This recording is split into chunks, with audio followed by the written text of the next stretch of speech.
Okay, so today we have an unusual show for the Israel advocacy movement because we're not going to be talking about Israel. Those that have been watching the channel for a while know that I learnt my chops at Speaker's Corner.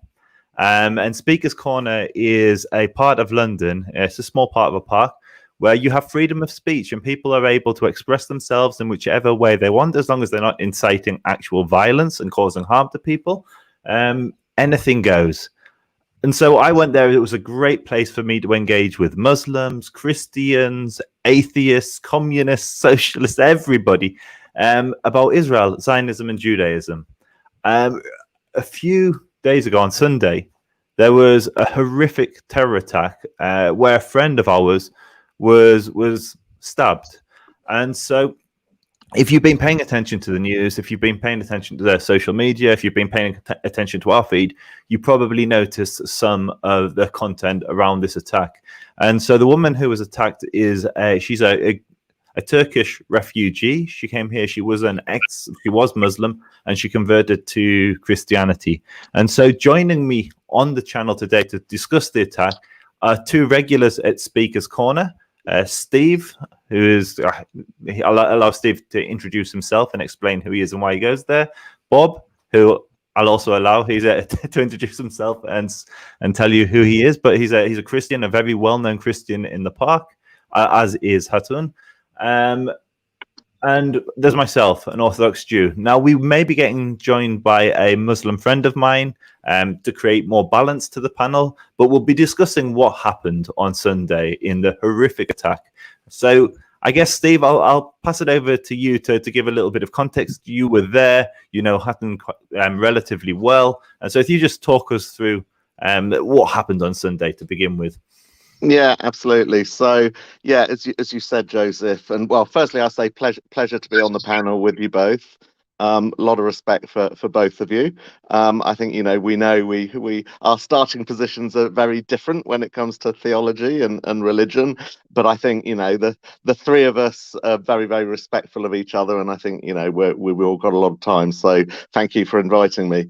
So yeah, as you say, Hatun Tash, she's of Turkish origin. She's an ex-Muslim. She converted to Christianity. And then basically fled the UK from a rather sort of violent and unpleasant time that she faced in Turkey. She's been attending Speaker's Corner for, I'm not sure precisely how long, but a good few years. I'd say it must be at least 5 or 6 years. And I think she was initially inspired by an American guy called Jay Smith, who I think probably kind of sort of helped give her the confidence to sort of get up on a ladder and face the barrage that many of us face on a weekly basis at Speaker's Corner. So she's part of DCCI Ministries, which is Defend Christ and Critique Islam, and she's probably one of those people in life that could be described as Marmite. People either have a lot of time and respect for her, or they really, really detest her. She absolutely does not hold back from sharing her views and ultimately defending Christ and from critiquing Islam. And as anyone that knows anything about Speaker's Corner in the recent years, Islam has certainly become a very heavy presence at the corner.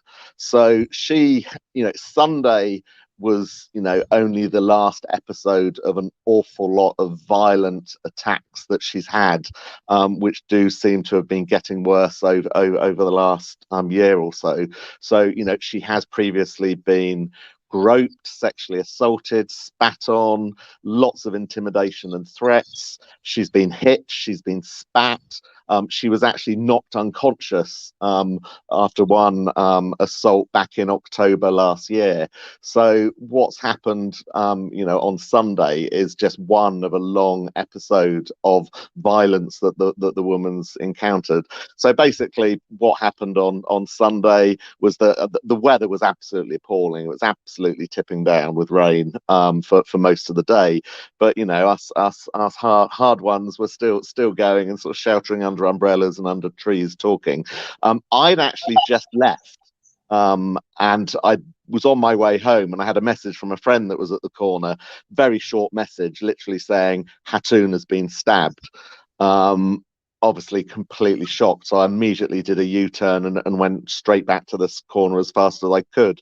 And by the time I got back to the corner, I think there was about 7 or 8 police vehicles in the corner. Most of it had been taped off with police tape. An ambulance, strangely, was only just arriving as I returned. And obviously, talking to people that had been there and subsequently looking at videos that I think we're probably going to see some of tonight, discovered that, yes, an individual who apparently had been loitering around the corner for much of the afternoon in a black hood and a black cloak and wearing a blue surgical mask, obviously purportedly for COVID reasons, who'd been loitering around all day, suddenly launched his attack and tried to stab her.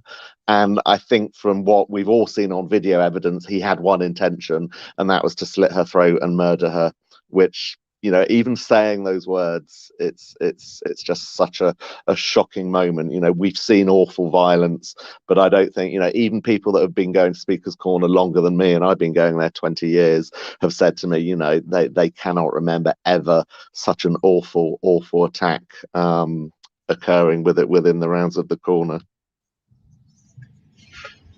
You're on mute. What I'll do now, I'll actually play the attack. So trigger warning, I don't like that expression, but we will play the video now. It is quite graphic. It's just a short clip, just to give those context that haven't seen what happened, to give them context of the actual incident we're talking about.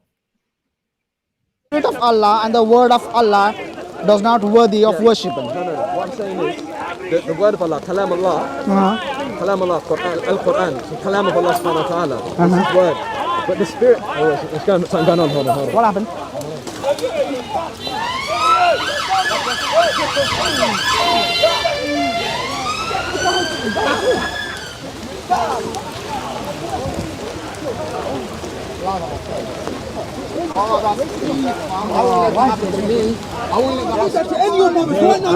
Oh my God, Lord, sister, shit. Oh my God, Lord Jesus Christ. Yeah, somebody needs to call the ambulance. My Lord. Jassem, you okay? No, listen.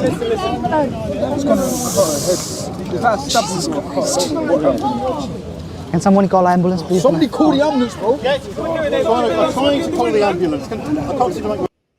So I'm just going to pause it there. This is a shortened version of the video. The footage was actually taken by Soko Films, who Bob works closely with, believe maybe part of. So if you want to see the video in its entirety, head over to their YouTube channel where you can watch it. One of the most shocking things, which actually wasn't in there, is after the stabbing, which was, you see it in the background, they're actually filming a dialogue, and in the background they accidentally captured the attack on camera. You can see after the attack, many of the people in the crowd, I would describe them as Islamists, were laughing. It was that they've just witnessed the terror attack, and their immediate reaction to that attack was to laugh. And so you can see the full footage. Now, what happened, we now know with the passage of time, that the attacker went for what looks like he went for her neck or her face. He caught her face with a knife, and he went to attack her again. I don't know if he caught her arm or it was blocked, but the additional strikes didn't connect. Now, Bob is probably better posed to speak about why that was targeted, but I will play one video, which is actually, ironically, is Hatun reading out a verse for the Quran, which may describe why the attacker struck for the place he went for next. And let me just play that video, and then we'll have a quick conversation and around what happened. And we've actually just been joined by a dear friend of mine, a Muslim, who will be able to elaborate on the verses in the Quran and how they may have been taken out of context by these extremists. But I'm now going to play this clip. When you meet those disbelieve, strike their neck. When you believe, disbelieve, strike their neck. So what Hatun has said, I believe this was a couple of years earlier, she was reading a passage from the Quran, an ayah, which talks about, and just my friend who's going to join us will maybe be able to give context to the verse, but many jihadists, many extremists go for the neck of those for their that they're looking to inflict terror and fear upon. They go to strike the neck, and it's a passage from the Quran, and Hatun had read it out previously, and then in the near identical spot on Sunday where she was standing a few years ago, an actual terrorist did try to strike her neck and did strike at her. Unfortunately for Hatun, he only caught her face, and had the knife been slightly to the left, I believe it could have been. I mean, this was an attempted murder. The man was trying to kill her, and she was very fortunate to have escaped. So what I'm going to do, I'm going to now bring in another. Bring one more person into the channel, and we can just discuss what we've seen in those videos. And Jassem, I'd like to welcome you to the chat. It's good to have you here because obviously we're talking about the Quran. I'm a Jew, Bob's a Christian, and Steve's an atheist, and so it will be good to reflect on that particular verse and then the horrific attack that we just witnessed. Yeah, that's Salam alaikum for everything. That's verse number 8, chapter 8, verse 12. I don't see the link between striking someone on the streets of London with a knife or with a broken bottle or with whatever, even with bare hands, and the verse of the Quran that it was a revelation during a battle, one of the many battles Muslims fought against evil, against people who were coming after them and trying to stop them from building their own community, something that every other religion witnessed towards their history, and every nation, every nationhood, even Israel or the USA, they all fought for a reason. So I'm not here to justify the use of violence. I'm just saying simply, I'm waiting to hear the justification, the full length of the justification that gives someone who read the verse of the Quran. These verses of the Quran are not Confucius quotes. There's not like quote cards. You don't just like go and pick the one you like. And I'd agree with, but what I'd like to say, I don't believe any of us today are putting Islam on trial. Maybe some people will do that at Speaker's Corner, but tonight we're literally talking about Hatun, the motivation behind the attackers, and I believe there is a connection between that verse, between things Hatun had said at Speaker's Corner in that very same spot, and why. And now this is just my theory, and why the attacker went and struck for the place that he struck. Steve, Bob, I know you've been silent up until this point. You've been at the corner for many years now. You weren't there on Sunday, as was that. Thankfully, I wasn't there. I had a live stream. Had I not had a live stream with some peacemakers, I would have been at Speaker's Corner. And I'd just like to add, Hatun is the most despised person by many at the corner. After Hatun, you're probably looking at myself, Bob, and Steve as being the next on the list. So had any of us been there at the park, it's likely that we too could have been targets of that attacker for different reasons, but it's highly possible that we would have found ourselves caught up in that horrific attack. And so, Bob, maybe pass it over to you, because I know you haven't said much yet. Okay, in the name of the Father, and the Son, and the Holy Spirit. Amen. So, I mean, I think that the verse should be read in its fullness. It says, "Remember thy Lord inspired the angels. I am with you, and give firmness to the believers. I will instill terror into the hearts of the unbelievers. Smite ye above their necks, and smite all their fingertips off them."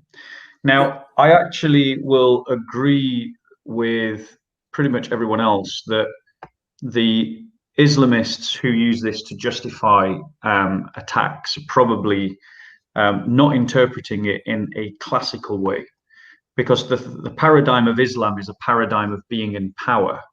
And so the normative interpretations of the Quran assume that there is a caliphate and assume that there is an Islamic authority.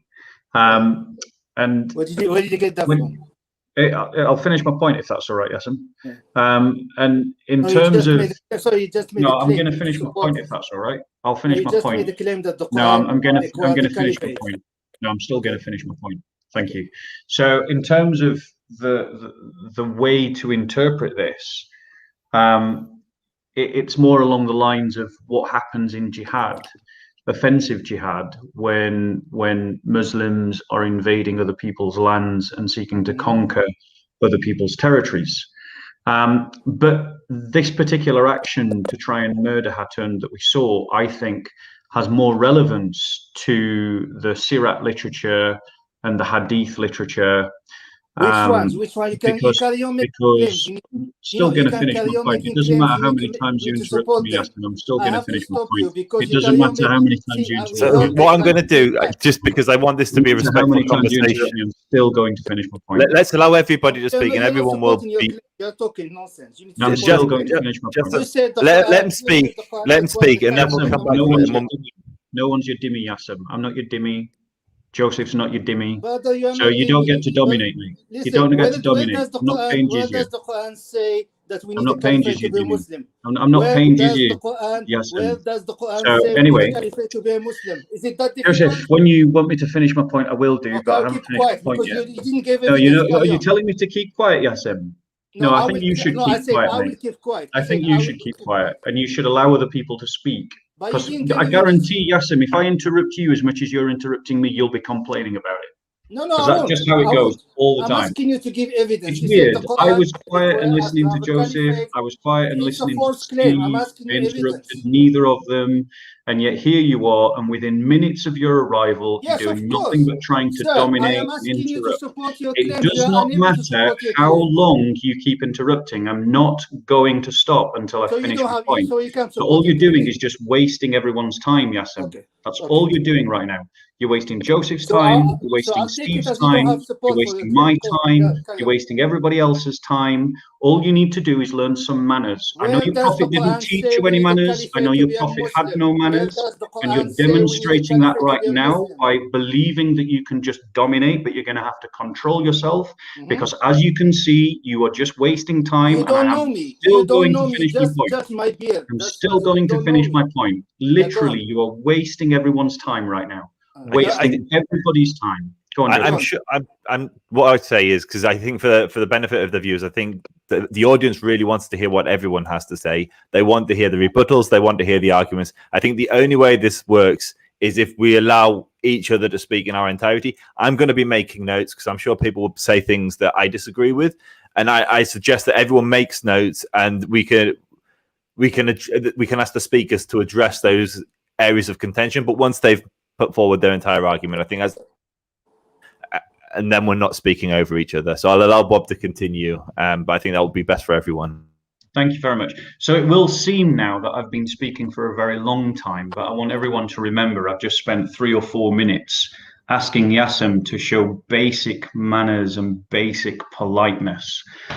So as I was saying, I think that the attack that happened and the attempt to murder Hatun actually has more connection to the Sirat literature and the Hadith literature, in which Muhammad either permitted or called for or sanctioned or excused the murder of other people. And I'm going to give you some names now. So, for example, Asma bint Mawan, Abu Afaq, Al-Nadir ibn al-Harith, Uqba bin Abu Mu'ayt. Yeah, he just picked them randomly. Forgive my he just picked them randomly. Mispronunciation of the names. Again, Yassem, if you could just show some basic manners, very basic ones, the kind of ones that I hope your mother might have taught you, so that people can hear the argument that I'm making. Kab ibn al-Ashraf, Abu Rafi ibn Abi al-Hukayk, Khalid ibn Sufyan, Abu Azza Amir bin Abd Allah al-Jamahi. These were all people that Muhammad had murdered or sanctioned the murder of or excused the murder of. Muawiyah bin al-Mughira, al-Harith bin Suwayd al-Ansari, Abu Sufyan, Banu Qurayza, the Banu Qurayza tribe, hundreds of people. What is the point you are trying to make? Because I'm Abdullah lost. ibn Ubay, What is the point you are Al trying to make? Yusari. Again, Yassem, I'll just pause and Yeah, just what is teach the you point you are again. trying to make? You are reading a list of All you're people. doing is What wasting is the people's point? time. Pick one of those and Could you mute explain him? what is. Because he Pick obviously one can't of them. Pick control one of himself. them. Choose And one I'm of them. still not finishing my point. Okay, And pick one name. once Can you pick again, one the name? time is just being wasted. Are you able to pick one of I'm those not going names to stop. And of all your that you're choice? doing, Yassir, is demonstrating that you can't control yourself. No, I'm And asking you that's to not pick one of those surprising names. because Can you pick these one are the name? fruits of Islam. Are you And able you to support your demonstrate it claims? You well just as like the carry on Can I supremacist talking. mindset. can I just interject, guys? And now I haven't even There are finished my point. no, I haven't even finished the I'm point I'm going to making. interject. I hope Joseph doesn't mind. There are 4 of us on this panel. This is simply not going to work unless we speak individually, one at a time. Of course, we can challenge and disagree and argue about what someone has said, but with 4 of us on the panel, that simply is not going to work unless we give each other time to speak, we listen, and then we respond when the person is finished. Now, I don't like it when you give specific time limits, but maybe we're going to have to because this isn't working currently. I completely agree. And what I say, I really, really hope we can all just, I mean, I'm reading the comments. And Jassem, all the Muslim brothers and sisters are saying, please, brother, allow Bob to speak. And they all hate Bob. Trust me. The people who are wanting to hear Bob do not like him. We're talking Zabida, reactionary. We're talking all the speakers corner, heavyweight. Can I just say something and I will keep quiet? Just give me 1 minute, please. Yeah. No, I'm sorry. Hold on 1 minute. Just 1 minute. I'm not going to. I'm not accepting that. No. Okay, go on. No, Go he on. doesn't get to talk over me, and he doesn't get Okay, I will interrupt mute my point, and he myself. I will doesn't mute get to myself. Go interject. on. I'm sorry. No, not at all. There we go. Right. So, as I was saying, I'll try to finish this list quickly. And sadly, I could have got through this all a lot quicker if Yassem had just managed to control himself. So, Abdullah ibn Ubay, Al-Yusri ibn Rizm, they were the 8 men of Uqil, Rifa'a bin Qais, Abdullah bin Katal, Fatana, Qurabay, Huwarith ibn Nafid, Miqyas ibn Subaba, Sarah, Harith ibn Hisham, Subaya ibn Abi Umayyah, forgive me for slaughtering the Arabic, Al-Aswad al-Ansi, Ikrimah ibn Abu Jal, and the list goes on and on and on and on. And there's up to 44 groups or individuals that Muhammad had murdered, sanctioned the murder of, or excused the murder of, and many of those were murdered because they insulted Muhammad, or they mocked him, or they patronized him, or they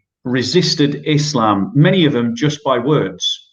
And I think it's actually more because of these examples, which sit in the Sirat literature and in the Hadith literature, that in these kinds of literature is what inspired the attack against Hatun. And I think that Surah 8, verse 12 is being misapplied, to be honest, by Islamists, because it assumes a caliphate, and it's talking, I think, in terms of jihad, which is how they see themselves. They see themselves as carrying out an offensive jihad against the enemies of Islam. And one thing I'm just before Jassem, if you finish, but before Jassem responds, one thing I'm going to say, we're going to work through a deck. At the moment, we're discussing what actually happened. I've got a section where we discuss why it happened. And so a big part of that will play into these big motivating factors. One of the things I will say as a Jew, and Bob, I'm sure you can relate to this as a Christian, is nothing frustrates me more than when non-Jews take a verse out of the Talmud or the Old Testament, the 5 books of Moses, and they then tell me what my religion or what Jews believe. And so I don't want this stream to turn into one of those speakers corner type debates. What I do think is really important, though, is that we're all able to say why we believe that this particular individual, this scumbag, tried to stab one of our friends. I think that's really, really important that we can say. And I think we must be that it's clearly religiously motivated. And so we have to look to the Quran. We have to look to the Hadith. We have to look to how they may be interpreting that, and that's why it's a discussion. But I don't think we need to turn it into a speaker's corner brawl. It's not. It should be a respectful conversation. Someone we know was nearly killed a couple of days ago because of these types of conversations. So yeah, Jassem, I'll hand it over to you now because I know that you've got a number of things to say. Firstly, I apologize if I wasted everyone's time. My intention was not to waste anyone's time. My intention was to make the most of your time. Because when Brother Joseph asked me told me about this intervention, the first, it is on the record. He can confirm it. The first thing I said, unless the brothers means Bob or anyone else. Honestly, I don't know you. This is the first time I saw you. I said, unless the brothers they bring something new that hasn't been addressed before, some new claim that has been answered before, there's no point in talking, because what you guys are doing, you just bring the same rhetoric on and on and on and on. You just went through a long list of people who were killed, and I ask you to pick one of those names and go to the history why that person was killed, and where did you get this evidence from? You are using our books against us, same books that say that a man's chest was opened and his heart was taken away and it was washed by water and was put back. And you are trusting a book that makes such claims. You are trusting our sources when it is convenient to you.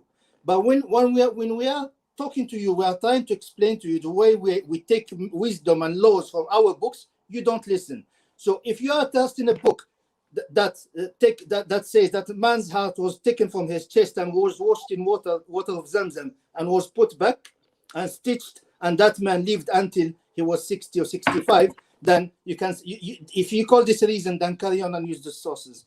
But if you want to discuss, the life of the Prophet Muhammad, want to discuss the Seerah, want to discuss the Quran, I invite you, come to the Islamic College, bring your books and come and talk to me over there. Don't use the techniques of speaker corners, because these things, we have been doing these things since 9/11. Since 9/11, people have been attacking Islam and accusing the Prophet Muhammad and our seerah, our hadith, and our verses of causing deaths and encouraging people to become terrorists. What have you achieved since 9/11 till today? Nothing. There are more deaths amongst Muslims. 97% of the victims of terrorism are Muslims. There are more terrorists than before. Before we had 3,000 members of Al-Qaeda spread in the world. Now we have more than 30,000 suspected terrorists in the world. There are more deaths. There's more destruction. What have you achieved? Nothing. Because someone had the brilliant idea to use terrorism to discredit Islam. Excuse me, it didn't work. There are more Muslims, there are more victims amongst us, and there are more terrorists. You need to find that you convinced maybe some people to not convert to Islam because you scared them of us. Fair enough. You convinced some people to leave Islam because you scared them about these things. Fair enough. But have you achieved something? Zero. You didn't take my faith out of my heart, and I'm inviting you. If you want to study, come to the classroom. I'll be more than happy to teach you and to learn from you. So I'd encourage actually the two of you to connect external to this. What I'm going to do now, because it's related to what both of you said, I'm actually going to play a few more videos to give context of the kind of things that Hatun did. So Hatun has made, because she is absolutely fearless and very focused on her mission, she's made a lot of enemies in the park. And I'm going to show why she may have made some of those enemies for the viewers that aren't familiar with the type of work that she does. And then I'm going to play some of the reactions from both the people at the corner, from well-known dawah carriers, and from the actual police themselves. So I'm going to play 4 videos, and then we'll discuss those 4 videos, because I think it's very important for the viewers who may not be as familiar as we are. So the first one I'm going to play is Holes in the Narrative, which is this video. So it's going to upload. Can you tell me about the holes in the narrative? May Allah crush you. May Allah crush me as Allah crushed Muhammad by poisoning Muhammad. Can you please tell me about the holes in the narrative? So for those that weren't able, because it was quite a short clip, it starts with an extremist cursing her and saying, may Allah rid you or get rid of you, may Allah crush you. So it starts with an extremist attacking her. She then raises a picture, a cartoon of Muhammad, and she raises a copy of the Quran which has holes in it. And Bob's probably best posed to comment on why she has that, because it was to do with an online conversation where a very well-known Muslim cleric admitted that he believed there were holes in the narrative. On a personal level, if somebody took the Torah and drilled holes in it, I'd be offended. But that's the beauty of Speaker's Corner. You can be offended. Like, I don't know a single Jew that would take a knife to somebody because they drew Moses or because they drilled a hole in our holy books.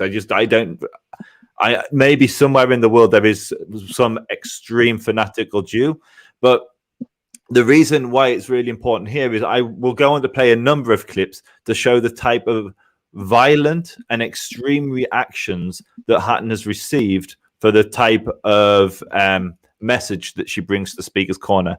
So I'll just actually, before commenting on that, I'm going to play two more clips. They're not violent, but they are pretty vile in what happened. So the first one is to do with the type of intimidation. Mom, fuck your mom. Yusuf, I'm a Jordanian international. Suck your mom. يا ابن الشربوطة يا ابن الشربوطة لعنة الله وعليك لعنة الله وعليك لعنة الله وعليك لعنة الله وعليك لعنة الله وعليك لعنة الله وعليك. You haven't read it? Well, tell me about it. He ain't read it. You're a disrespectful bitch. I challenge you, go to France. Go to France and wear it. I challenge you, go to France and wear it. So why he's saying go to France and wear that is he believes that she will be killed if she goes to France with a Charlie Hebdo t-shirt, or if she goes to France, which was the t-shirt she was wearing when she was attacked on Sunday. I'm not sure if it was this gentleman. It may have been a different instance, but there was another masked gentleman that actually hit her in the face and knocked her unconscious, as Steve mentioned earlier. I'm going to play one more clip, and then we'll have a quick conversation about the level of hatred and extreme aggression that this tiny little Turkish woman experiences at Speaker's Corner. So let me just see, have I actually got that? So maybe it's this one. Yeah, here we go. That isn't it? This guy, you're getting disturbed. No. Let me say If it happened and it's written in Sahih al-Bukhari and in Sahih Muslim, then we believe it. I will spit in your face. Say your wife again. Say your wife again. So I uploaded the wrong one, but it was basically Ali Dawah screaming at this little woman, I will spit in your face. I will spit in your face. And so I think, having seen the type of message that she spreads at Speaker's Corner, and then the violent reaction which has resulted in a terror attack on Sunday and an attempt on her life, I think it is maybe a good place to discuss what happens. And maybe, Steve, this is a good one for you because you're not religious, you're an atheist. Maybe you're a good person to speak about what we've just seen. I mean, firstly, I just want to say one thing Jassem said in the latter moments that he was speaking, that I absolutely agree, and that is that the biggest victim of Islamist violence are Muslims. I've always said that. They are the ones that suffer at these violent scum's hands. So anyway, someone mentioned in the chat earlier, why haven't the police dealt with Hatun? Why haven't the police dealt with her? She's breaking the Public Order Act. Now, what Hatun did last Sunday, Hatun has been doing for weeks, for months, for getting on years. If she was breaking the law in any way, shape or form, do you really think the police wouldn't have arrested her, charged her, and quite frankly thrown her in prison? But they haven't. They have taken her away for her own safety, but never has she been given any charge, conviction, or caution. And that's because she's not breaking the law. as offensive as some people might find what she does and what she says, she is firmly within the law. And the person that's challenged why haven't the police dealt with her mentioned the Public Order Act. Well, if I may, I'm going to read out the section of the Public Order Act which completely makes what Hatun has done week in, week out, completely lawful and completely within the realms of the law. It's a very short section. It's section 29J of the Public Order Act. Anyone can Google it. Just Google section 29J Public Order Act. And what it says is, nothing in this shall be read or given effect in a way which prohibits or restricts discussion, criticism, or expressions of antipathy, dislike, ridicule, insult, or abuse of particular religions or the beliefs or practices of their adherents, or of any other belief system or the beliefs or practices of its adherents, or proselytizing or urging adherents of a different religion or belief system to cease practicing their religion. So in black and white, what she does is completely lawful. The House of Lords inserted that section into the Public Order Act when the hate crimes were introduced 15 years ago, because they were concerned that people could be limited under the hate crime law from ridiculing, challenging, insulting religion. And the House of Lords did something very good that day by inserting this clause. So what Hatun has done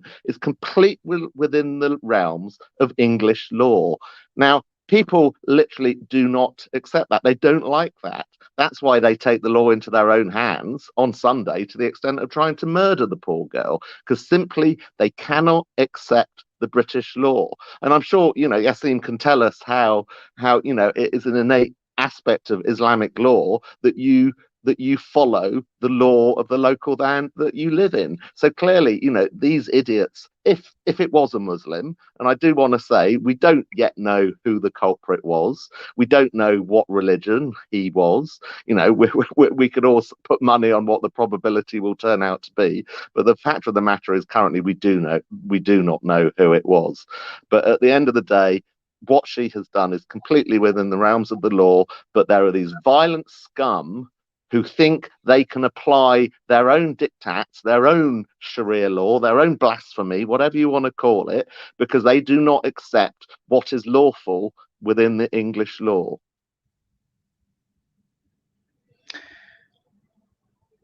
Could I jump in, Joseph? Definitely, yeah. Yeah, I mean, the thing is, I would go. Steve's covered the legal point perfectly. I mean, legally, she's not breaking any law at all. She owns the Quran that she's drilled holes into. It's her own private possession, and she can do with it whatever she wants. And if people don't like it, they don't have to stand next to her. They don't have to be there. They don't have to give her attention. They can walk away. And some Muslims down at the corner have tried to do that. And if Hatun follows them around, then they can go to the police and say, "Will you stop Hatun following me around, please?" And there's completely legal ways of dealing with what Hatun is doing. And if you find, as I find so much Islamic rhetoric to be hateful against Christians and Jews, if you find speech to be hateful, the best way to defeat it is with better speech. So rather than getting angry, you need to be challenging Hatun for her behavior and defeating her in debate, not trying to kill her. And I can't believe I've got to actually put that into a sentence. But I would go further and say that she's not doing anything morally wrong. She's not doing anything morally wrong. The prophets of the Old Testament destroyed pagan idols. The saints of the Christian church have destroyed pagan idols. Muhammad himself destroyed pagan idols. And he sent out in Sahih al-Muslim 832, it reads, Urwa ibn Abbasa, that he said to the Prophet, peace and blessings be upon him, "With what were you sent?" He said, "I was sent to uphold the ties of kinship, to break idols, so that Allah would be worshipped alone with no partner or associate. And Muslims for 1400 years have desecrated thousands upon thousands of churches, and thousands upon thousands of Christian artifacts. So Muslims can't complain if someone vandalizes a Quran, given the precedence of the Old Testament prophets, or the precedent of their own prophet, or the practice of Muslims down through 1400 years. The way to defeat something, if you find it hateful, is to defeat it with better speech. And personally, I would never do what Hatun has done, because, you know, I think that the rule of do unto others as you would have them done unto you applies. And I wouldn't want anyone to desecrate a Bible, so I wouldn't desecrate a Quran. And also I see the Quran as a human construct that has been invented by humans. It's part of human history, and it is a significant human piece of literature, and therefore should be respected as part of a world heritage. And so for that reason, I wouldn't desecrate the Quran either. But the appropriate response, so she's not doing anything morally wrong, she's not doing anything legally wrong. And if people don't like it, the way to deal with it is you either move away from her and you don't give her any attention, or you defeat her speech with better speech. But there can be no justification in any way for the way that the Taoists at the park have been treating Hatun for months, and inciting hatred against her, which is the milieu into which this attack has emerged. I'm just going to jump in. Jassem, if you want to reply to this, then I'm going to move us on to the reactions, like what's happened, and then I have two parts, please. Firstly, in the meantime I'm talking, I want to invite Brother Bob, because he likes to Google stuff. I want him to Google chapter 29, verse 46, and have a read of it. Chapter 29, verse 46 from the Quran. Secondly, I want him to Google for me as well 10 names and locations of churches out of the thousands that Muslims desecrated and destroyed over our history. But prepare for me 10, yeah? In the meantime, I can do that right now. No, I'm talking, so just listen, and if you want to do it, you can do it, otherwise you ignore me. Give me 10 churches and locations. In the meantime, take my 200 mosques you transformed in Sicilia into church, and you got Granada, you got everywhere. I don't even need to help you out with that. Now back to my Muslim brothers who are assaulting a woman, a British woman, exerting her right of freedom to speech. If you are a Muslim, you are listening to me. What I have to say, what I'm going to say now is directed to Muslim.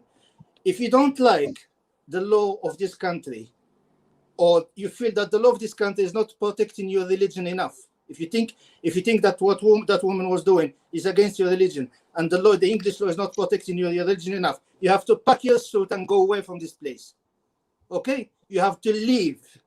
There isn't a second chance or discussion or even time to waste with people like you. You need to go away, because you came to this country as a guest, whether 100 years ago, 50 years ago, 5 years ago, 500 years ago. This is not a place to where we belong as individuals. We need to tell the truth. We came here because we were allowed to come here for one reason or another. Some of us came here as students. Some of us came here as citizens of former colonies, and the history is long. So you were allowed to come here, yeah? There is a law that is in place in here. If you don't like it, you need to go away. Secondly, if you want to preach the Quran, firstly, you need to have knowledge. You cannot go and preach the Quran and contradict it at the same time. Allah subhanahu wa ta'ala tell you, don't discuss with the people of the book except with the good manners. And he told you, don't swear. You saw the boy swearing. That was swearing. The verse I give you to check, it says, don't swear. Don't swear. It is chapter number 6, verse 108. Don't swear to those who call someone beside Allah, because they will swear back at you. Don't do it. So these boys, they contradict the Quran. They are in no position to teach. They have nothing to teach. That's the first thing I have to say. Secondly, I saw the sister. She was taking a copy of the Quran like this, and with a hole on it. Yeah. Brother Joseph, thank you for making the comparison with the Torah. I understand. But I have to tell you something. In the Judaism, you venerate, you respect the body of the Torah. and non-Jew cannot touch it, because you respect the body of the Torah, because this is how it was revealed to you. It was revealed to you in object. For us, the Quran was revealed to us in words. The Quran is a verbal revelation. What you see here, everyone, what you see here, this is not the Quran. This is ink and paper. Wake up, people. This, if you don't read it, if you don't comply, if you don't understand it, if you don't comply with what it says, it is not the Quran. It is ink on paper. We respect it because obviously we respect the word of God. But the respect is not binding to others. The respect is coming from you because you are a Muslim. You believe this is the word of God, and you are expected to respect it. But you cannot expect someone who is a kafir, who is a mulhid, who is a non-believer, who have nothing to do with this. You can expect from him to respect it, just like you can expect from me to respect. I don't know, because mostly respect everything, even if people they say we don't. So let it be this way. So this is ink and paper. If someone is offended, go back to school. Third point I want to repeat to Brother Steve.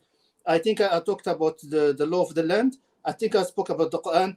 And again, Brother Bob, please stop googling stuff and throwing it at people. It doesn't work. It didn't work over the last 20 years. It didn't stop Islam from growing. Okay, so I'm just going to jump in, and I'm actually going to correct you on one thing, Jassem, and that is, it's not that a non-Jew can't touch the Torah. Nobody touches the Torah. When it's handled in a synagogue, we actually use something to, so you'll hold, if you need to touch it, you take a cloth or a talad, a prayer shawl, and you'll use that to touch it. So it's not that non-Jews, nobody can touch it. It's we believe it's a sacred object, and that's why I said I would be horrified if someone desecrated a Torah. But if it was Jewish property, I'd call the police. If it was their property, I just think that I'd be offended. But I can't imagine any Jew in the UK going to the extreme levels of violence that we saw. Also, I'm going to let Bob say, because he's got a finger up like we're at school, which is really polite, good Christian manners. And so what I'm going to do, I'll let Bob respond, and then I'm going to actually take us to some of the reactions from many Muslims that have just been spreading like wildfire on social media. So I just want to point out, again, Muslims can't complain. The example of their prophet in Sahih Muslim 969, it was reported by Ali ibn Abi Talib said to me, "Shall I not send you with the same instruction as the messenger of Allah, peace and blessings of Allah be upon him, sent me? Do not leave any image without defacing it, or any built-up grave without leveling it." This is a Sahih hadith of the kind that legitimizes Islamic vandalism that has been perpetrated against Christian places of worship in many areas dominated by Islam, and even places where they're just Muslim vandals. Now he asked me to give him 10 churches. Right, well, here's a list. Hagia Sophia in Constantinople, the Church of the Holy Apostles, the Church of the Pantocrator, the Church of Saint Sergius and Saint Bacchus, the Church of Saint Andrew in Chrysae, the Church of Saint Thecla of the Palace of Blacanay, the Nunnery of Saint Theodosia, the Church, the Cora Church, the Monastery of Studius, the Church of Saint John, the Church of Myrillian, the Catholic Church of St. Paul, the Lips Monastery, the Monastery of Christ Pantopoptis. There you go. That's, I think, maybe 10. It might be more than 10. It could be just shy of 10. I can keep going. There's plenty of others. And it's not just, and that list I've given you was just from Turkey, which up until the genocide against Armenian Christians, Assyrian Christians, and Greek Christians, had a population that was 30% Christian, and then they were butchered, or maybe it was 20%. But either way, we're talking about millions of people and the destruction of those communities and the desecration of those churches. Let's not forget the desecration of the Church of the Holy Sepulchre in Jerusalem, and the fact that the mosque of the Dome of the Rock was built out of pillaged and ravaged marble from churches in Jerusalem and the surrounding area.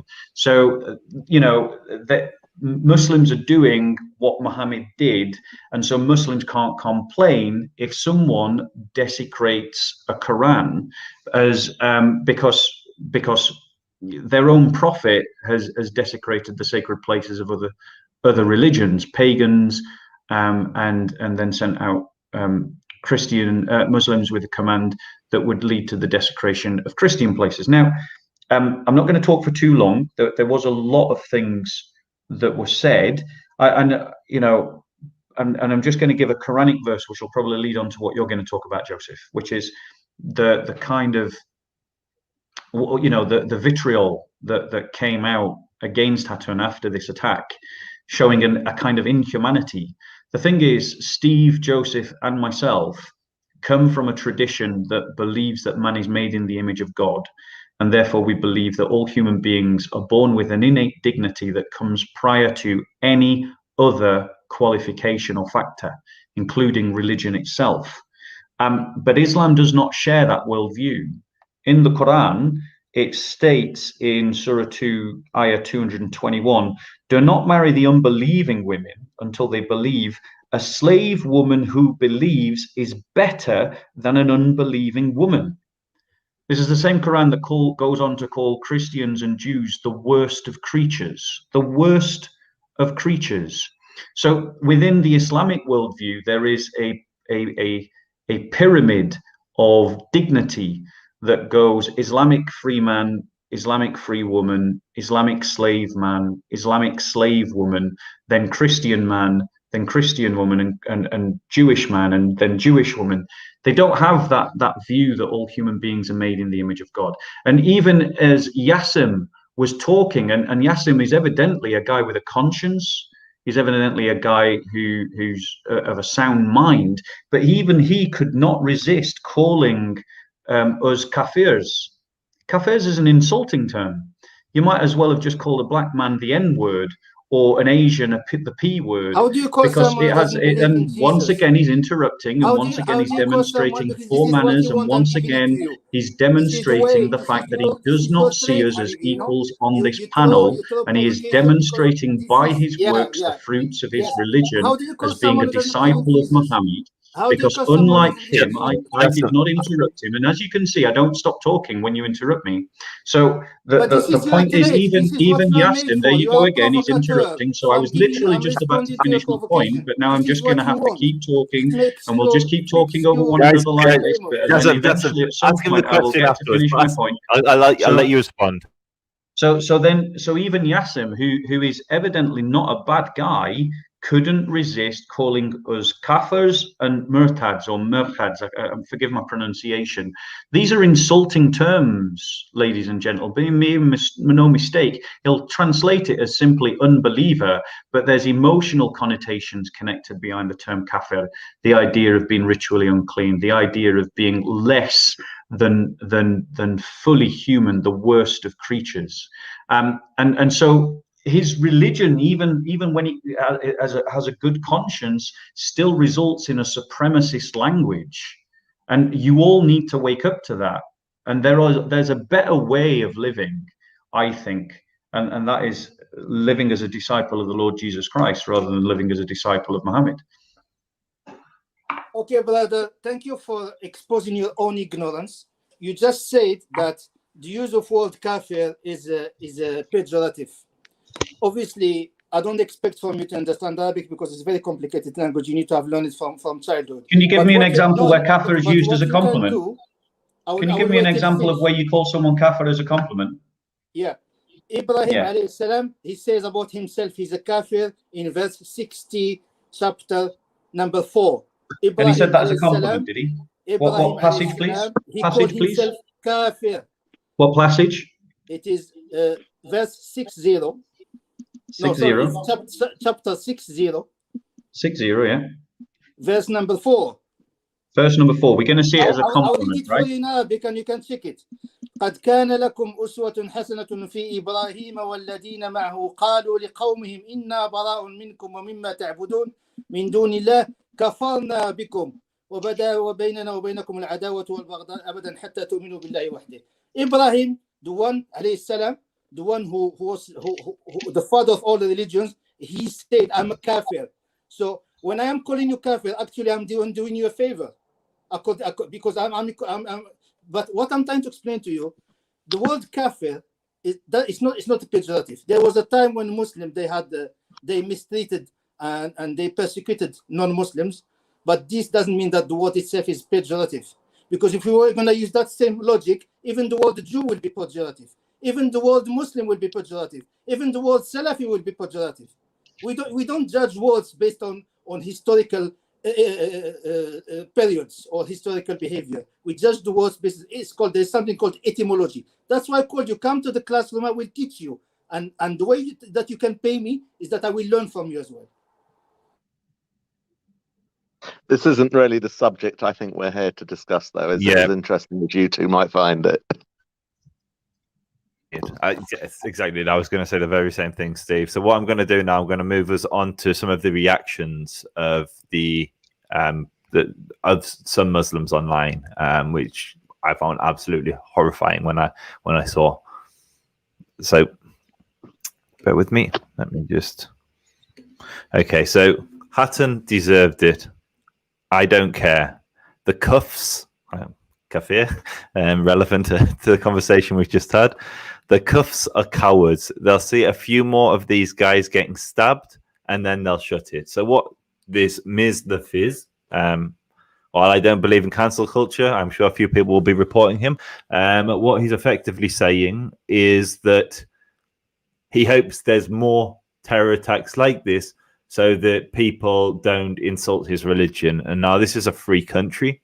If someone wants to insult Judaism, Mazel Tov, they're entitled to.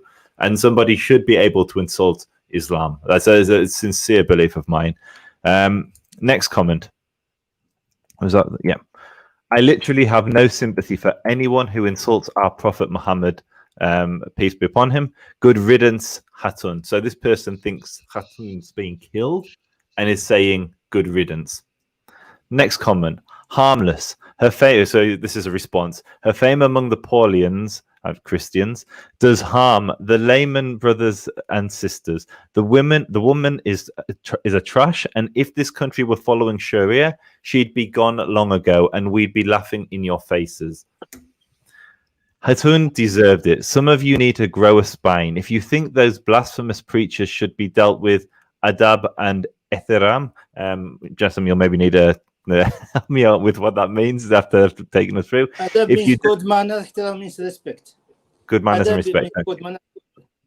Thank you. If so, blasphemous spirit should be dealt with good manners and respect. If you don't agree with me, let me cuss your mum out and ask you to guide me with kind words. So that's actually, this is a crazy comment. So he's saying she deserved it, but the right way to deal with what he describes as blasphemous preachers is good manners and respect. So if your idea of good manners and respect is stabbing someone in the face, we have a very different definition, Token Scott. And so then there were comments on Twitter. There's a few comments from YouTube. This is on Ali Dawah's video, one of Ali Dawah's videos. So Ali Dawah quickly put out a piece to distance himself from the terror attack. You'll actually find that, I believe, and it's where we're going to go to, that there's a certain responsibility on those that are demonized to their huge audiences. I believe has played a radicalizing part in some of this.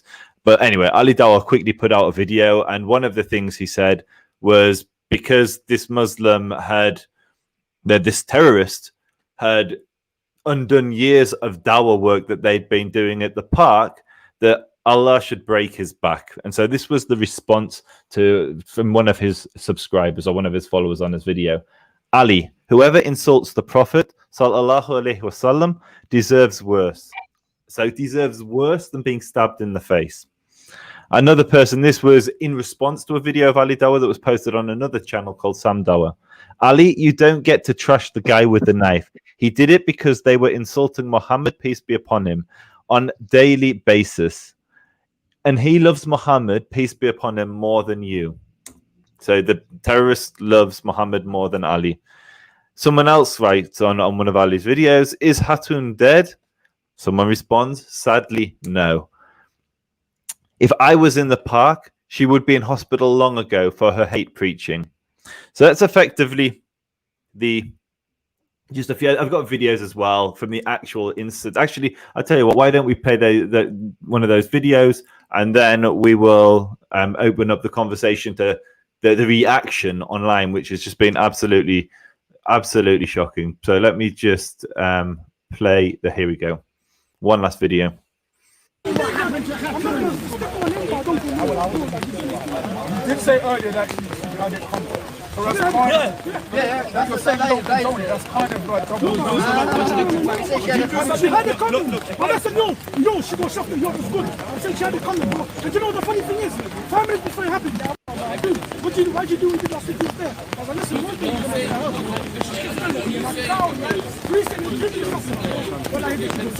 What she did, then you communicate.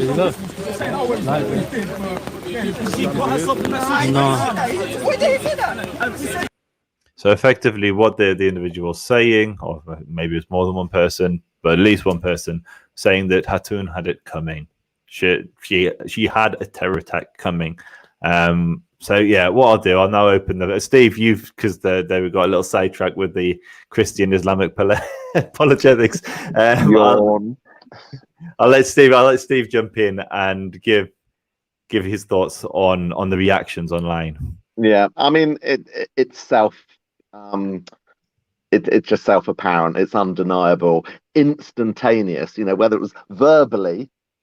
When the girl was still sitting on the floor with blood coming down her face, it started immediately online. Within 1-2 hours, that videos were up on YouTube with banner, with titles, with names that were celebrating the attack. The comments starting. Many of them from names that you would assume are Muslim, people that were self-identifying online as Muslim, some with names that didn't sound Muslim. But the absolute vile hate and encouragement, and that she deserved it, and that she should have more, and that anyone else doing the same should have more, was absolutely vile. And it's bizarre because we've heard so much about these social media platforms censoring people.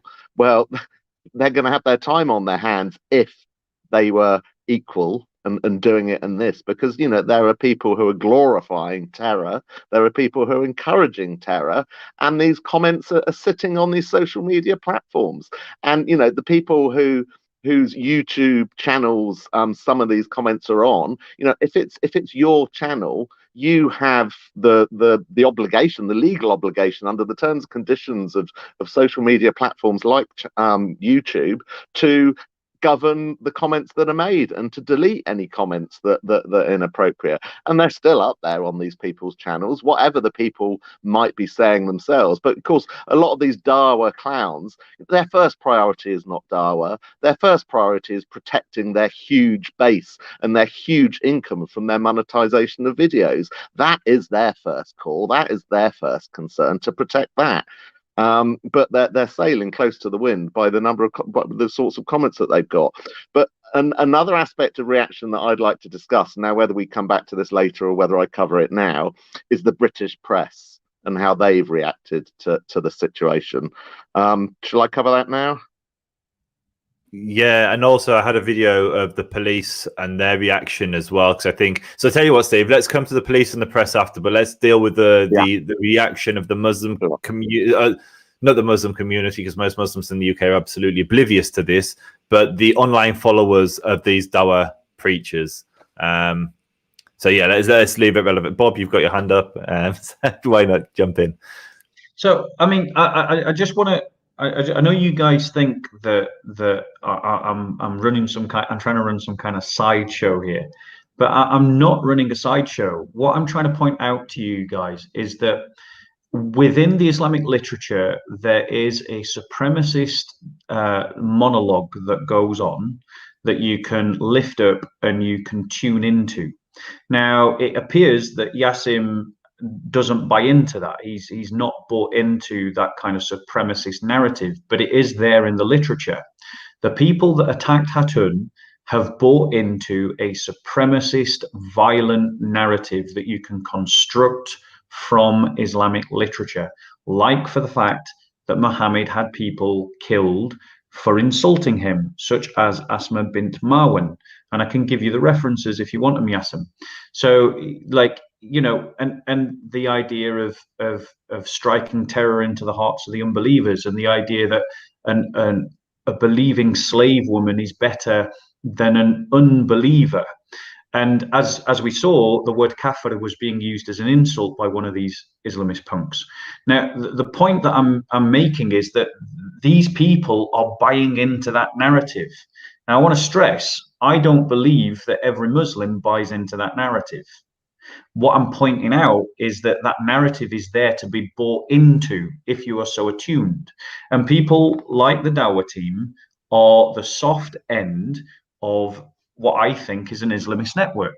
And they have incited hatred against Hatun for weeks upon weeks upon weeks on their YouTube channels. They have called her every name under the sun. They themselves, and you've caught it on film yourself, Joseph, they have behaved in an abhorrent, unchivalrous fashion towards her. She's a small woman, for crying out loud. And their fanboys are simply imitating them. They're fanboys. Now, once again, Jassem interrupts, and he's just demonstrating everything that I'm saying. He's demonstrating everything that I'm saying. How many times have I interrupted Jassem when you've given him the floor, Joseph? Not once. But yet Jassem has interrupted me since his arrival every time that I've spoke, because Jassem believes that he is superior to the unbeliever. And he's nodding his head and he's saying yes. His facial expressions are telling you that's what he thinks. And so this is, and thumbs up, there you go. And this is the kind of ideology that we're up against, that even people like Jassem, who won't agree with using violence and who doesn't believe in attacking people with knives, and I'll credit him for that, he still has a supremacist tone to his attitudes towards other people, because that's what his ideology teaches him. And that's what I'm trying to point out to you. So I'm not trying to run a sideshow. And so I find it really hollow that the Dawah team are now trying to distance themselves from the attack, from the multiple attacks against Hatun, but this one being the worst.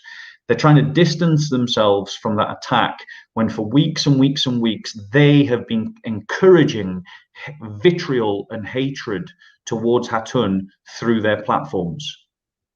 And I don't think that should be ignored by anyone. Thank you, brother. Just to change the tone, I want to read your quote here from someone who is not a Muslim and who is definitely respected by all the British people. Sir Alex Younger, former head of MI6, talking about the war against Daesh. He says that Britain is at the forefront of the war because of its ability to bring the war to the heart of the enemy. I quote him, he was saying, they know that the result of being identified as MI6 agent could be their death. However, they do what they do because they believe in protecting their country, the one we are in, and their religion, the one in which I believe. So protecting their country and their religion. While you and me are sitting here having the luxury to have a debate, there are Muslim agents who are risking their life to protect you and me, and you are insulting their religion, but they are protecting also their religion, and that was acknowledged by the former head of MI6 himself, to protect their country and their religion from the evil that Daesh, ISIS, and other terrorist organizations represent. So I don't think you know better than the former head of MI6. I don't think you listened to what I said. No, you didn't listen to what I said, Jassem. But anyway, it'll be a sideshow if me and you get to it. But you didn't listen to what I said. Okay. I'm going to jump in now then. And so, yeah, in terms of the reactions, I think Steve wanted to also touch on the police. I've actually got a video just so people can see the absurdity of what happened. So Hatun is one woman. She's 5 foot nothing. She's got she can project her voice, but she's not that intimidating physically. And this is how the police respond to her being attacked, and it's happened on numerous occasions. Sorry, there we go. One shirt, and I can show it for you. This one, is it because of the way the cuts are? I mean, it's absurd. It is absolutely insane that and it's for me, it's one of the most depressing things about our police force in the UK is instead of arresting those that are causing the violence, they go for the person that's easiest to remove. And it happens, the latest one was actually when, again, Ali Dawa and Mohammed Hijab organized a counter-protest to the Israeli protest, actually, both Steve and Bob Barat, where we were celebrating the ceasefire, we were celebrating the existence of Israel, the survival of the Jewish state. And Jassem, actually, you were there, but I missed you. We could have all went for a coffee. But I've been disobedient to my own Quran, according to Mr. Bob, because I was supporting the Jews. And so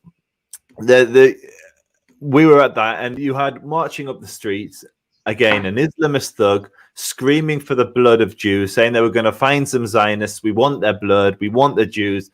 And the police officers just marching alongside him. Why?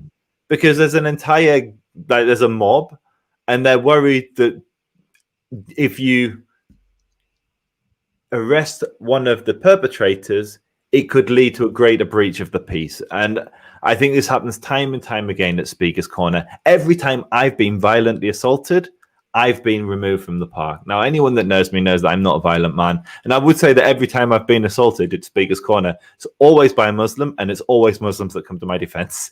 And so this isn't a one shoe fits all, size fits all. There are multiple different groups of Muslims at Speaker's Corner, some of them violent, some of them incredibly peaceful. And every time I find myself slipping into a negative stereotype about Muslims, I think of people like Jassem. I'm not going to name, there's another individual at Speaker's Corner who may be watching this, and his name rhymes with yours. And he's one of the most gentle, kindest people I've ever met.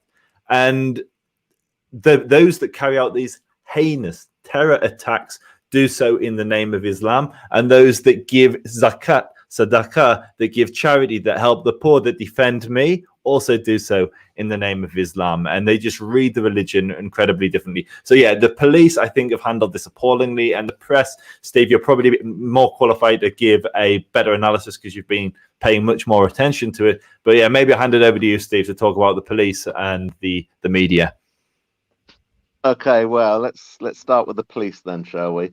Because obviously the culprit is the absolute first one that has to be held account for this. But I do personally strongly believe that both the Dawa teams and the police have to be held accountable for what happened on Sunday. The Dawa teams, as you've said, I won't repeat it all, but, their behavior towards Hatun, their rhetoric over months, absolutely has led to what happened on Sunday. Whether it's them spitting in her face, threatening to spit in her face, pulling chairs away from her, the continual rhetoric about her being a hate preacher, about her being racist, about her needing to be put away.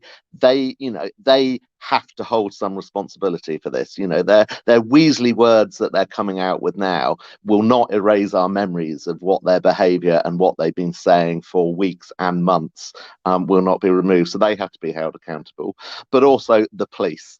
So firstly, I will say, I'm sure it's not gone unnoticed that there was a police car sitting within yards of this offence. And that police car drove forward when it realised something was going on and followed behind the attacker as he ran off, and they failed to catch him. Now, firstly, I want to say, what were the police doing sitting in their car? They always sit in their car, come rain or shine, they sit in their car, not like the previous police officer, PC Steve Barnes, who always was walking around, cycling around, conversing with people, talking to people, building up relationships, building up that community. They sit on their arses in their panda cars. They can't even be bothered to get out. Now, if those police officers weren't sitting on their arses in their car when this happened, maybe they could have prevented it from happening in the first place. Maybe they could have stood a chance of catching this attacker. So that was the police behaviour on the day. But literally, and it comes back to, Steve Barnes built up so much trust amongst all communities at Speaker's Corner, and nothing like this happened on his watch. He retires, and within weeks, we have a near murder happening. The police really need to analyse how they're behaving at Speaker's Corner. The community that was built up, we had the forum that Steve instigated, which unfortunately none of the Dawa teams attended, but we did have one or two Muslims coming, including Paul Williams.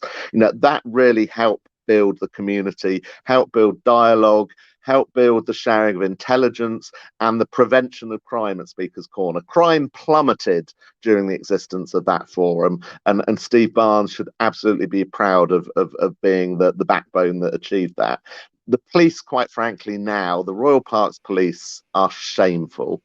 They really need to think, what is their purpose? What is their purpose of just sitting in their car all day long? And then they disappear off at 5 o'clock. And we all know, unfortunately, invariably, any trouble, any violence, any fights that break out, and recently these have been more inter-Muslim fights between Shia and Sunni, they always happen 5, 6, 7, 8 o'clock, and the police are nowhere to be seen. And we were told in the past that there was a resource problem, or public funding, underfunding, etc. Well, sorry to bring in lockdown, but during lockdown they managed to find enough resource to police Speaker's Corner to make sure that no one even loitered momentarily to dare speak in Speaker's Corner during whatever level of lockdown. So for the deadly China virus, they can find resources, but they can't find resources to stop violence and now potential murders in Speaker's Corner. So I very much hope the police are going to be thinking about their tactics, and that we'll see a change in the future, and we'll have a return to community policing and proactive policing that can prevent awful nonsense like this happening again. I'd just like to add one thing, and then I'll let Bob jump in. First and foremost, you probably just got this video demonetized by mentioning the C word. Cheers, Steve. Oh, sorry. I would have probably made 23p on this video. That's a quarter of a bottle of water. And I also saw a letter that you shared where someone had written, a regular at Speaker's Corner who'd been going there for 30 years, and had mentioned that a lot of this violence, and I mean, it is clearly documented, is coming from Muslims. And because he said that, he got in, he got scolded by the police for even mentioning the M word. And we live in such a politically correct culture that you can't actually comment on that. I make one exception when the EDL, and there's probably going to be a similar patriot type gathering on Sunday. When they come down, there's also violence. But week in, week out, there's Muslim violence at Speaker's Corner, and it's usually Muslim on Muslim, Shia, Sunni is usually. Occasionally it spills out to myself, to maybe Bob. I don't know if they've ever gone for you. But usually it's Muslims attacking Muslims. But if you can't even mention this without being accused of Islamophobia or racism, how's the police supposed to deal with it? It's such a bizarre place to find ourselves where we can't even mention where this is, because what we're not saying is that Muslims are violent. What we're saying is Speaker's Corner has a problem with extremism, and it's coming largely from the Muslim community. And there are extremists that come there. We've had the BNP there, we've had the EDL there, and I see both of those groups as extreme. And I'm sure Steve maybe has a difference of opinion. Well, can I just intervene? Because you mentioned there that we might have people coming on Sunday, but can I just stress, and I've tweeted this, and I will continue to tweet it, we don't want anyone turning up on Sunday at Speaker's Corner or any other day who's got any intention of violence. We don't want knuckle draggers. We don't want people from any community, any background, any political background whatsoever who's going to come for a fight or going to come to seek retribution. We do not want vigilantes at Speaker's Corner. So please, I beg anyone of any ilk who wants to come for a fight or wants to come dish out violence, stay away. You're not wanted by anyone at Speaker's Corner. You don't care about free speech. If that's what you come and do, you come and all you care about is violence and retribution. You're not wanted. You're not needed at Speaker's Corner. So stay away. So I'm pleased to hear that. But I'll let you jump in, both of you. I know both Jassem and Bob want to say something. I'll just say one more thing. We're going to do something a little unusual. I've never done this before in the Israel advocacy movement. It's a bit of a gamble. But there's a lot of Speakers Corner regulars in the chat screaming, let me on, let me on, let me on. We will actually open up the discussion. We're going to have, after we've just discussed this, we're going to very briefly touch on responsible. Who was responsible for the terror attack? Obviously, the scumbag that carried out the attack. But I believe it's not an isolated event. And I'd like to give some examples. We'll close that conversation. Then any of the panel that wants to remain and talk to the Speakers Corner regulars, you're more than welcome to stay on. Anyone that wants to go to bed, see their families, is completely understandable as well. One thing I didn't touch on then that I wanted to touch on is the media. Yeah. Do you want to quickly do the media and then we'll let yeah, because I probably will leave when you open it up. Well, we'll see how it goes anyway. But the media, I think we cannot have this live stream without commenting on the media and their response or lack of. In terms of TV news, as far as I'm aware, the only coverage has been 10 minutes on GB News last night. They have made no reference to the subject whatsoever all day today. As far as I'm concerned, as far as I'm aware. BBC London, I understand, last night spent 5 seconds on it. Literally, a woman was stabbed at Speaker's Corner. I think very little more was said of that. So that's the sum total of what our TV news media. Most of the news websites have included small items on it, but they've all been headed "Woman with Charlie Hebdo T-shirt was attacked." Not gone into who she is, what her background is, what she does there, any of the detail or any of the history whatsoever. Now, I've written articles on this. I've tweeted links to these articles. I've contacted media organisations via Twitter. I've tweeted news organisations. Let's not exaggerate it. I don't think they've got the excuse not to know about it. And I think the absolute lack of coverage and lack of detailed coverage stinks to high heaven. And as people have said, if the shoe had been on the other foot, we know how the media would have reacted. I'm not going to, but I could give examples of other cases in recent history in this country where something has happened in the opposite direction in terms of community on community violence or alleged violence that have been turned into media frenzies. Yet, as we said, a small woman who's never physically threatened or intimidated anyone gets slashed in the face, attempted murder, a terrorist attack, and it's just dribs of our media. Yet we look over to the other side of the world, and I tweeted a link to this earlier. Sky News in Australia, which anyone that knows about it will appreciate, it's very different to Sky News in the UK, did a very, very thorough piece on it, and actually, covered it in as much detail as we've covered it in tonight, particularly in terms of the history and the previous attacks on Hatun Tash. So if a media organisation the other side of the bloody world can go into the detail and give a detailed of what exactly happened, an analysis of that, why the hell can our own media not do that? Now, if that is not a serious problem that we need to think about and analyze, I don't know what is. What are they so intimidated? Is there a D notice? Has a D notice been issued by the state on this subject? Because it amazes me the fact that GB News started to go into it yesterday, and today they've been absolutely silent on it, and no other TV channels have touched it, local or national. Something's going on here, whether it's a D notice from the state, which will mean you'll probably be getting another strike, Joseph, for this thingy, although they seem to be leaving YouTube alone for now. There's something seriously wrong in our society. I know we all live in our bubbles and etc., but this is a matter that's of relevance beyond anyone's bubble, surely to goodness. And as we've said, most British Muslims won't know about this. Any other community will not know about this because our media are not talking about it. Cool. So okay. I was going to say I'll let the others jump in, and Bob's got his hand up, so why not, Bob? I'm going to echo Steve's comments to some degree, but maybe give some examples and to try and move the conversation forward, because I think it's been well established now that there's a double standard in the way that these things are policed, in the way that these things are reported. And so to try and move the conversation forward, rather than us in ad nauseum repeating again and again, look at the double standard, look at the double standard, look at the double standard, I want to maybe suggest something that everyone can do to stop challenging, changing the double standard. So to give you an example of, I fear that the police are becoming increasingly politicized. I also fear that that's happening in our courts.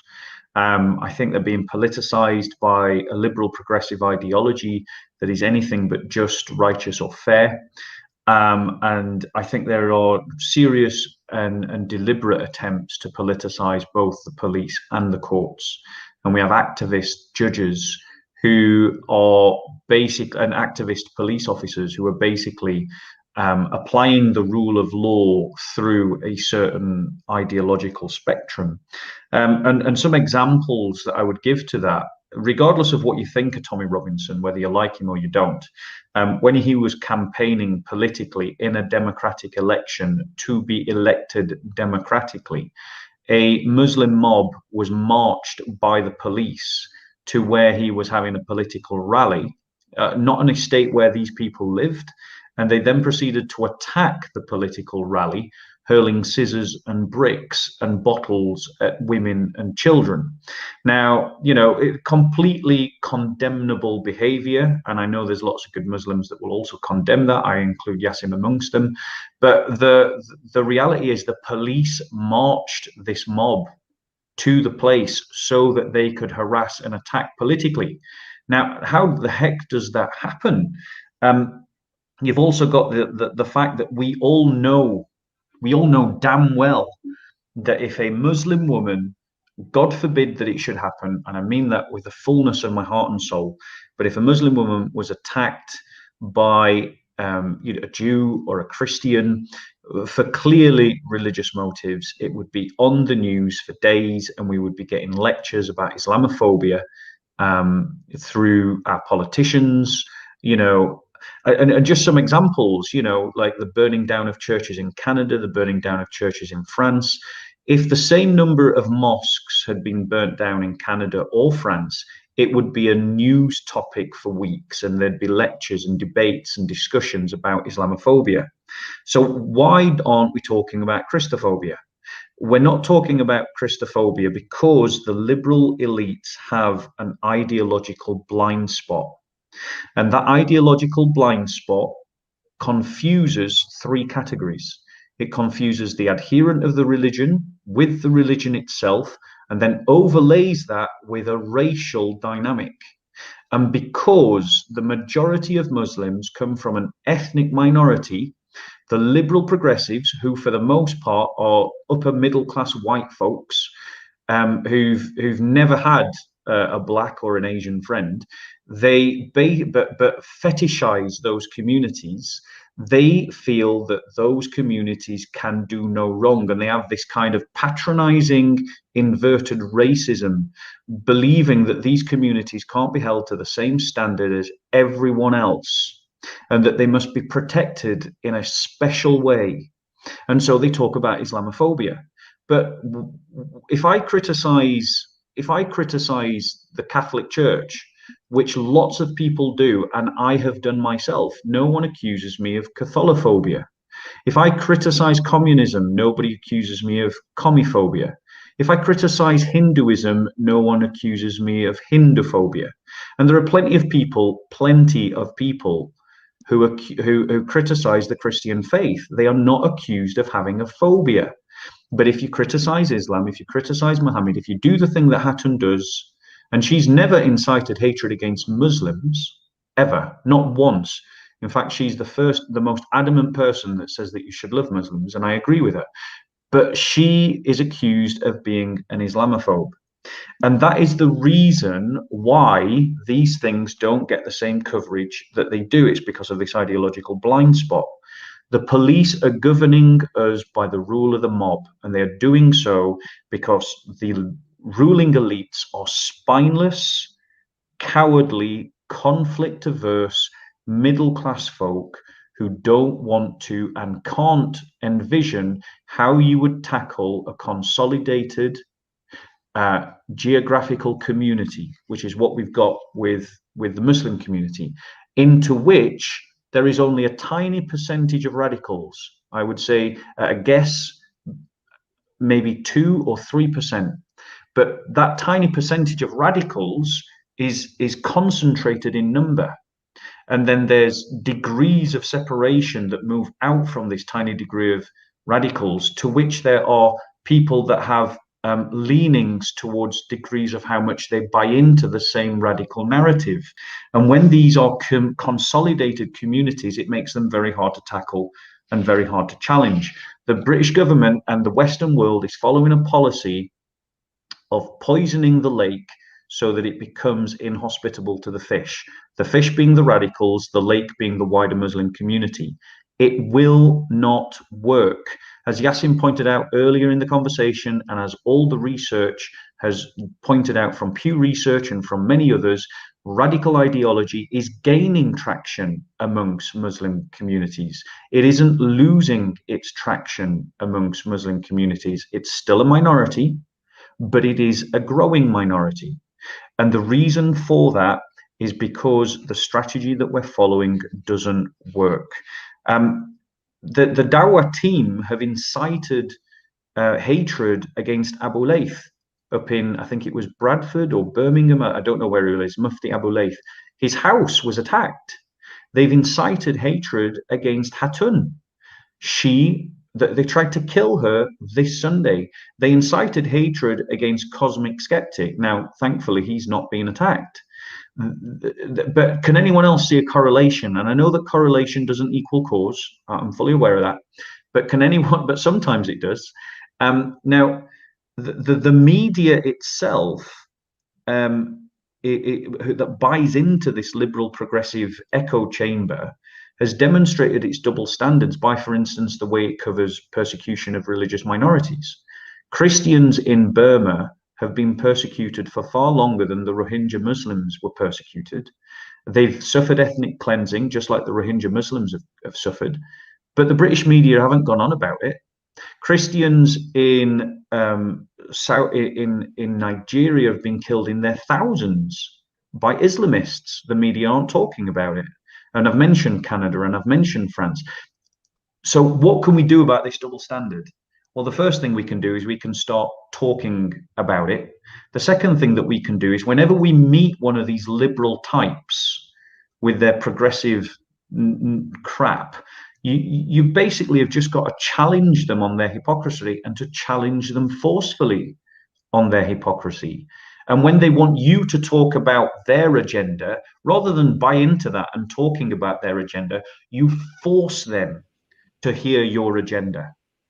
And that is how you start to change this situation. Okay, so I'm going to let Jassem jump in now, because and also, Sure. Jassem, congratulations. That was the longest you went without jumping in. Well done, Jassem. Yeah, you know why? Because there was no misquoting of the Quran or Hadith. That's why I kept quiet, because this is the only There was no misquoting either earlier. Anyway, but I'm old enough to remember that before the dust of Twin Towers settled, there were some suited people who speak good English. They are Americans or English people or whatever, educated, who came to the television and started preaching the Western audience about the war between the clash of civilization and the risks, the danger of Wahhabism. That was like within 3 hours, I remember. If I have the technology, I can go and retrieve all these things and show you. So unfortunately, since then, what I heard today, I'm not, you won't find me normally, I think Joseph knows me now for 2 years. He never heard my voice. It was like this. What I experienced today was just horrific, because not impersonal to the gentleman who is supporting his own views about Christianity and the danger of Islam and stuff. But what I heard was horrific. It gives me no hope on the future, because as long as there are people who are not sincere about stopping terrorism, because this is what we are facing. We are facing a wave of terrorism. It is the sixth generation of warfare. This is, like talking about 3G, 5G, 4G. This is the sixth generation of warfare, and this is what we will have in the coming decades. We won't go back to the tanks and airplanes. This is the way will be fought between nations in the coming decades. And until there are people who are not aware that this has to be stopped before it gets to every house, every street, every country, every breathing human being, and as long as there are people who are not aware about this, we will carry on like this. Because the problem between extremists, my extremists, the ones who I consider my brothers, because they are still my brothers, even if they are extremists, I'm not gonna deny them Islam like they deny it to me. Like they will call me Murtad because I have picture carrying the flag of Israel. But I won't call them Murtad. For me, they are Muslim because Allah subhanahu wa ta'ala knows. You understand? It's Allah who knows who is a Muslim, who is not. That's what the Quran says. I can recognize my extremists. I can recognize my chicken. When I look at the crowd, I know who are my extremists, and I know how to confront them. And the least that they can do to me is just to cut my throat. That's the maximum they can do to me. But even cutting my throat, they're not gonna change the truth. They're not gonna silence this dawah. This dawah going the real dawah, not the one you see in the park. The dawah that have been going for the last 1,400 years. They're not gonna stop it by cutting my throat or cutting or stabbing someone else who is not Muslim and who is preaching against Islam. So this is the problem. My problem is that with the other side, who are suited, nice-looking people, they speak good English, and they are in their country. They know what they are talking about. They know the laws. They know the behaviors. They know history better than us, because most of us, we are foreigners. Let's face it. We came from somewhere else. I keep saying it. I'm not shy to say it, So this is not our culture. This is something we are learning, and we are adopting, we are accepting, we're trying to integrate with. So these people who know all these things and start making this articulated speeches and giving you evidence from history and from the reason and from theology and from philosophy, and they know how to talk about politics, and they know the same. When the brother was talking, I was listening because I think I learned a lot from what he said, even if I disagree with what he was going to. But the elements he was putting in his talk were amazing. For me, this is science. I was taking knowledge. The problem is just like Muslims take one verse from the Quran and don't take the other to kill someone, because the Muslims who went to stop this lady, if they read chapter number 4, verse 140, it tells them explicitly not to stand when they are mocking the Quran. Chapter 4, verse 140, you need to go away. So just by being in speaker corner, you are committing an offense against your own laws, the laws that you want to implement, the laws that you want to impose to people. You are the first one not respecting it. So I don't want to stay here to preach, because honestly, what I like about the Jews that they don't take non-new applicants. I'm dreaming of the day we will come to that point. We stop taking new applicants and we show the door to anyone who wants to leave.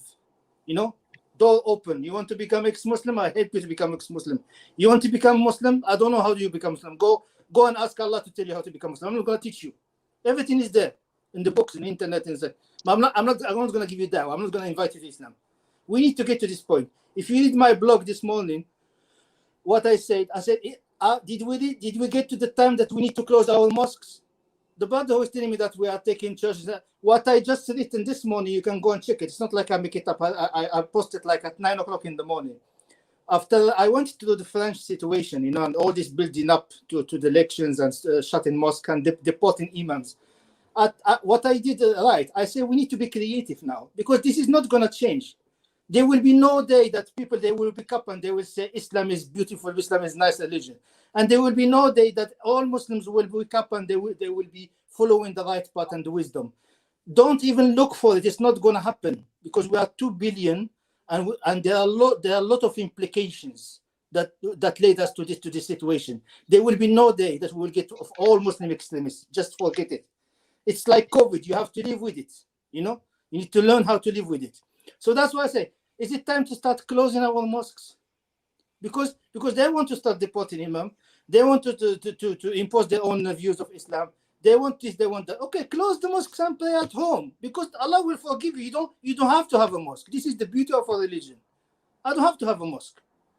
So close the mosque, and within 15 years, the French government, they will come to you begging for you to open the mosque, because they cannot deal with the kids in the streets.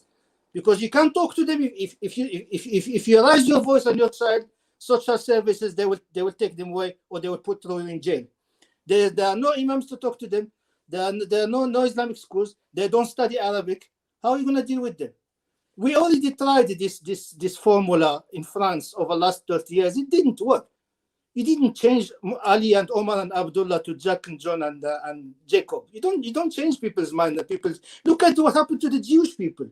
They've been reduced to the half of their population within a decade. Did they manage to remove Judaism from their heart?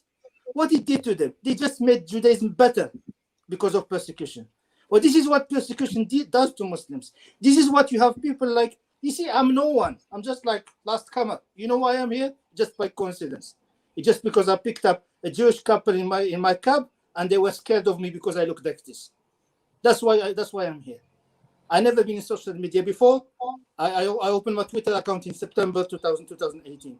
Because this Jewish couple, they were scared of me because of my beard. So I want to study to understand why they are scared of me. Alhamdulillah, now I have more than 1,000. Alhamdulillah, now I found more than 1,900 followers. Most of them are Jews. Most of them are Yahud. They are my brothers, my sisters. I will die for them. I will give my life for them. I'm not even lying. Alhamdulillah. So what I'm saying, I will go to sleep sad tonight. Trust me. What I heard is heartbreaking, and this is not the way. I'll finish quickly. If anyone wants to preach if anyone wants to criticize Islam, bring it on. Bring your evidence. Bring your books. If you are not able to write a 2,000-word article, don't write a tweet. If you are an intelligent man, if you can't convert your tweet against Islam into 2,000 words with references, don't tweet it. Keep it for yourself, because you're not going to achieve nothing with hatred. That's all I have to say, and I'm so sorry that I raised my voice. I shouldn't have to, and I apologize. I was excited, because I know the setting of this kind of talks. Someone come and throw a verse at you, and you have to throw another verse. This is exactly to become like a ping pong. He tell me, oh, this hadith say this, this hadith say that. So I'm not going to do this again. I just came because I love Joseph. So I love you too, Jassem. And it's one of the things I would say is people like Bob, Steve, myself, we're used to being in the trenches. When we engage in religion and Speaker's Corner, it's usually not a pleasant conversation.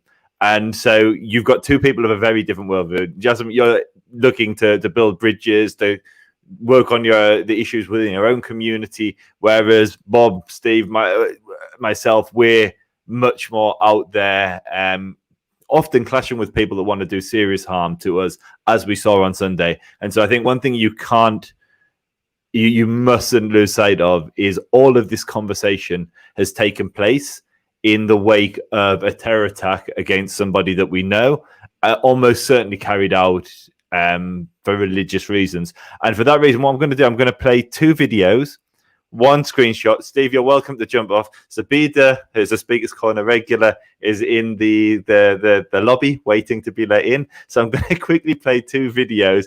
Then we'll wrap it. I can go and let anyone who wants to come in. I can watch from the lobby. Yeah. We've got enough space for everybody. We can host many people. No, but is it anybody? Thank you so much. I will just follow you, and I will carry on with my writing because I have an assignment to be handed over within weeks. Okay. Okay. So and brother, please forgive me. I didn't mean to offend you, and there's nothing personal. It's just like I love my prophet so much that I cannot listen to falsery and keep quiet. Thank you so much. I'm not in any way offended, Jassem, and you've got to understand my motives, mate. I am my case is built on the evidence. If the texts weren't there to be used, the Islamists wouldn't be using them, and neither would I. The fact that they are there is the problem. And the reality is that in my head, there's a very clear distinction between Islam, the ideology as found in its texts, and Muslims. And I take Muslims as I find them, which means that I know good Muslims and I know Muslims who are neither here nor there, and I know Muslims who are dickheads. And it's kind of like, you know, I take them as I find them, like I take you as I find you, you know. But the texts of Islam and Islamic history speak for itself, and Christians have been on the blade end of that for 1400 Brother, we years. didn't ask you to become Muslim, did we? So, but I am inviting you to become Christian. No, I won't. Thank you, because I'm already more Christian than you. And I'm inviting any other. I am already more Christian than you. And I am inviting. What is it in Christianity that I don't have in Islam? I'm inviting. You know, I'll give you someone. Okay, guys, before we start inviting each other to each other's religions, I'm going to jump in and